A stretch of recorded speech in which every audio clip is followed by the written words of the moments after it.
আমাদের পবিত্র ঈদ, আতঙ্ক প্রচুর, রমজান মাস চলছে, তার সত্ত্বেও লোক আতঙ্কে আছে।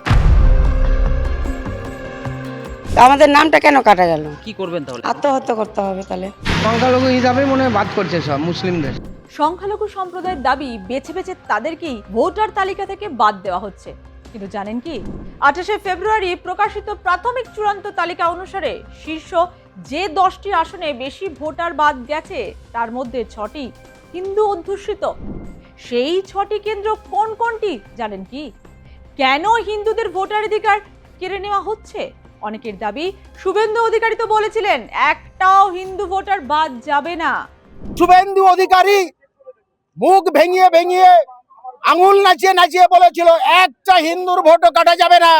এই গাদ্দার শুভেন্দু অধিকারীকে মতুয়ারা উদ্বাস্তুরা যেখানে পাবে তাকে গণধোলাই দেবে। সূত্রের দাবি, মতুয়া ও বাংলাদেশি হিন্দু শরণার্থী অধ্যুষিত এলাকাগুলিতে বেশি নাম বাদ গেছে। নির্বাচন কমিশনের তথ্য অনুযায়ী জলপাইগুড়ি জেলার ডাবগ্রাম ফুলবাড়ি আসনে সর্বাধিক 16,491 জন ভোটারের নাম বাদ গেছে, যা শীর্ষ 10 আসনের মধ্যে সর্বোচ্চ।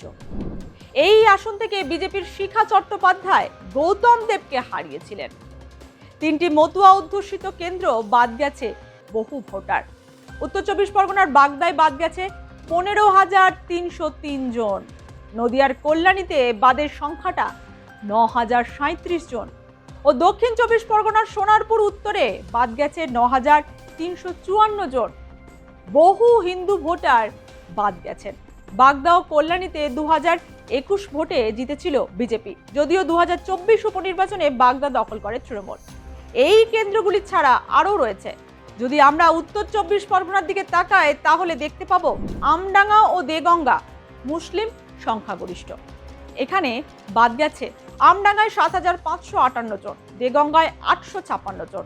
অন্যদিকে বারাসাত বিধানসভা হিন্দু অধ্যুষিত এলাকা, এই এলাকাতেও বাদের সংখ্যা নেহাত কম নয়। বারাসাতে বাদ গেছে 6,199 জন, জগদ্দলে বাদ গেছে 8,778 জন। কেন সবকিছু তথ্য থাকার পরেও বাদ যাচ্ছে তা নিয়ে প্রশ্ন তুলেছে অনেক হিন্দু ভোটার। তাদের দাবি, তথ্যগত ত্রুটির কারণে হিয়ারিং এ ডেকে নথি নিয়েও সামান্য ভুলে বাদ গেছে নাম। কেন এই হেনস্থা? প্রশ্ন তাদের। আমি মতুয়া নমঃশূদ্র, এই যে আমার সার্টিফিকেট। কোন পদে পড়াশোনা করেছেন আপনি? আমি বিএ পাস করেছি। বিজেপি তো বলেছিল মতুয়াদের নাম থাকবে। এইগুলো হচ্ছে শান্তনু ঠাকুরের ভালতাবাজি। মতুয়াদের নাম থাকবে কোথায়? আমি তো মতুয়া। এই যে এখানে স্পষ্ট করে লেখা আছে নমঃশূদ্র।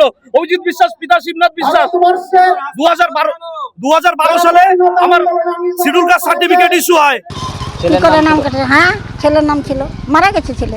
তাহলে আপনার বৌমা এখন কি করবে? বৌমা এখন কি করবে? এখন হত্যা করতে হবে, নাহলে তো কোনো ব্যবস্থা নাই, কোনো উপায় নাই। ছোট ছোট বাচ্চা আছে 3টা, কে দেখবে বাচ্চাগুলাকে? আতঙ্কে আছে। হ্যাঁ, কে করবে এলা? সব আপনি নতুন আমাদের 2002 সালে ভোট দিয়েছি আমরা, সেটা আছে। তারপরে 2024-এ ভোট দিচ্ছি, সেটা আছে।